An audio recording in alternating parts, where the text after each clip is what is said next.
The year is 1930. A young couple arrives in a small provincial town, full of hope, perhaps even love. But what greets them is not a sanctuary, but a cage built from tradition, silence, and the unyielding grip of a father's rule. This is Carnal, directed by Marilu Diaz-Abaya, a film that does not simply tell a story of a family.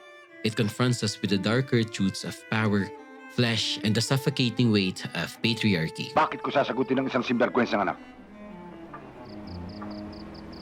To watch Carnal is to enter a space where the town itself feels alive, where the walls of faith, morality, and fear close in until escape becomes impossible.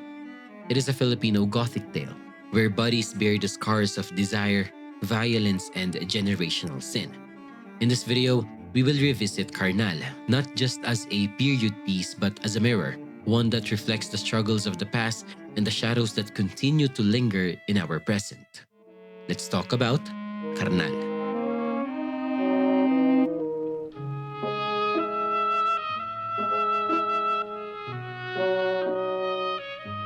Carnal opens with a haunting narration, the voice of a woman recalling the long, violent, and tragic history of her family in Mulawin. Nung bata pa ako, kapag tinatanong ko ang mama kung saan siya lumaki, sasabihin niya sa akin, doon, sa Baryo Mulawin. Isang lugar na napakalayo. Isang akbang mukpat. Nasa impyerno ka na. A town described as only one step away from hell. This sets the stage for a story where memory and myth intertwine, where the personal becomes inseparable from the collective suffering of a community bound by fear and silence. Into this setting arrive Narsing and his young bride, Puring, newlyweds from Manila, carrying with them the promise of a new life. Iba ng taga Maynila, no? Hindi na maimbita. But Mulawin is not a place for beginnings.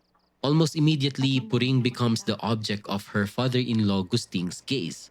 Sinabi ba sa'yo ni Narsing na kamukhang kamukha mo ang kanyang ina? Her resemblance to Gusting's late wife awakens in him both desire and cruelty. His advances and the toxic hold he exerts on his family begin to unravel the marriage. Narsing, caught between his father's tyranny and his own pride, soon turns violent toward Puring as well. The household becomes a battlefield, a crucible of dominance, lust, and resentment. The villagers, bound to Gusting's power as a landlord, watch silently, while the deaf man, Goryo, becomes the only figure offering some fragment of compassion in the midst of the chaos. The tension finally erupts in particide. Narsing kills his father, an act that should promise liberation, but instead deepens the family's spiral into tragedy. With Narsing imprisoned, Puring gives birth to a child the villagers call demonic. The infant's death and its burial in the burning fields become another wound in a town already suffocating under its own shadows. Narsing escapes from jail, and in a desperate attempt to reclaim his family, flees with Puring. But fate denies him freedom. Captured once again, Narsing meets a bitter end. His throat slit in his prison cell, his death witnessed only by grief and despair. The narrator, finally revealed as Doray's daughter, Narsing's niece, draws the story to its close. She reminds us that the family's violence was not isolated. Doray herself was once a victim, forced into marriage by Gusting until she escaped with her lover Jose. Their histories are bound by cycles of pain that echo through generations. And as for Puring, her fate remains shrouded in rumor. Some claim she returned to Manila, degraded into prostitution in the shadows of American occupation. Others whisper she sought redemption as a nun. The truth is never confirmed. Her story dissolves into myth, as if swallowed by the very town that consumed her youth.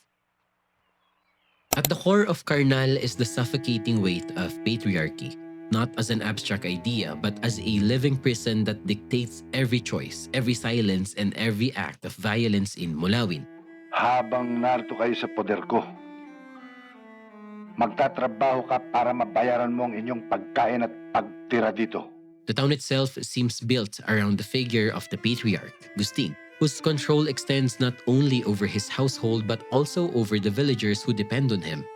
His authority is unquestioned, his desires unchecked. The casting of Vixilayan in this role is especially powerful.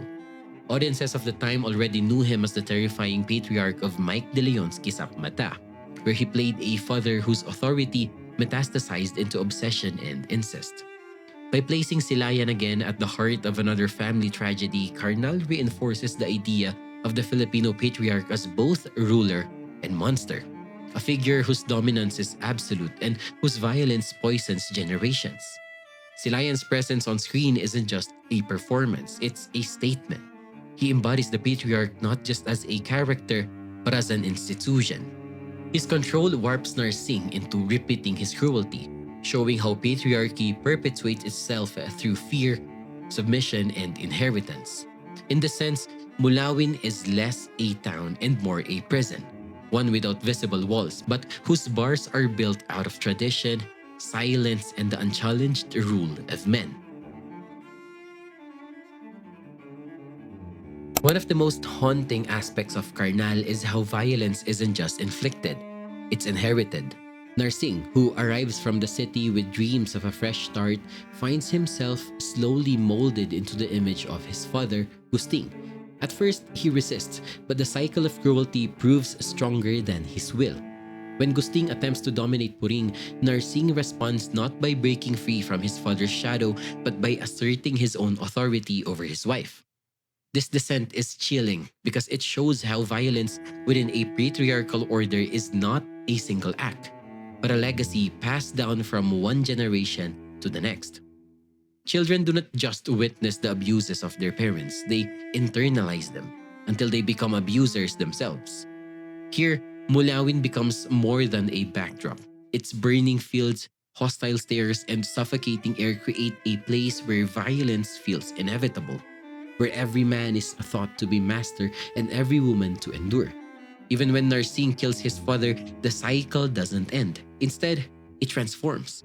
His father's hand now moves through him, proving that violence has no grave. Sa kulungan daw ay di matahimik si Narsing. Dahil gabi-gabi nagpapakita ang kaluluwa ng ama. In this way, Carnal paints violence as a curse that lingers within families, communities, and even the land itself. A poison that each generation drinks, willingly or not. In Carnal, the female body becomes the central site of struggle, a stage where patriarchy, desire, and violence all converge. Puring is not just Narsing's wife or Gusting's object of obsession. She is a mirror of Elena, the dead mother whose memory haunts the family. Men's projections consume her very presence, and her body becomes the field where power is asserted, violated, and resisted. The film shows us how women are trapped within this suffocating order. Diyan ka lamang, Doray. Putting suffering from Gusting's advances to Narsing's domination to the villagers' judgment reveals that the body of the woman is never truly her own. Even childbirth, which should symbolize life and continuity, is twisted into a curse. The villagers label her child as demonic, marking the continuation of violence even through the act of creation. Marilu Diaz-Abaya refuses to let this violence remain hidden. She frames Puring's body not just as a victim, but as a battleground, scarred, judged, desired, and punished.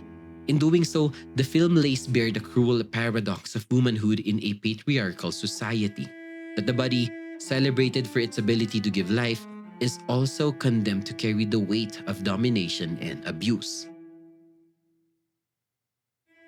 Mulawin is not just the setting of Carnal. It is an active presence, a suffocating environment that seems to breathe with the violence of its people. The fields, the dust, the burning heat, all mirror the brutality and oppression festering within the family and the town. The land is fertile, yet cursed. It offers sustenance, yet demands blood. It witnesses Gusting's tyranny, Puring's suffering, and Narsing's downfall, absorbing each act of violence like a silent accomplice. The villagers too, are shaped by this land, trapped within cycles of fear, submission, and complicity.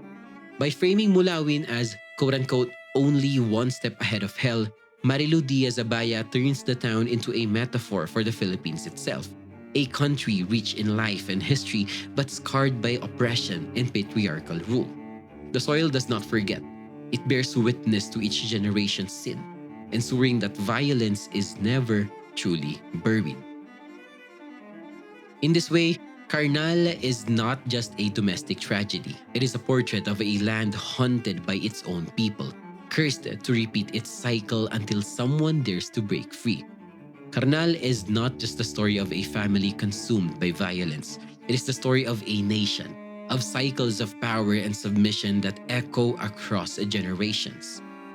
Through Gusting's tyranny, Narsing's downfall, and Puring's quiet suffering, the film paints a portrait of how patriarchy and violence seep into the very soil we live on, shaping communities, families, and destinies. Marilu Diaz-Abaya, one of the boldest voices in Philippine cinema, crafts a work that feels timeless and unflinching. By choosing Vic Silayan to embody yet another monstrous patriarch, she reminds us that these figures are not confined to one household or one story. They recur, again and again, in different forms, always demanding to be confronted. In the end, Carnal leaves us with a chilling reminder. Evil does not only live in individuals, but in systems, traditions, and lands that refuse to let go of their ghosts. And unless we choose to break free, those ghosts will always be waiting, watching from the fields, whispering in the dust, lingering, just one step ahead of hell. Pero, naririnig ko, nararamdaman ko sa bawat sulok at tingting ng bahay na ito. Si Narsing, si Puring, si Elena, ang mama, ang papa.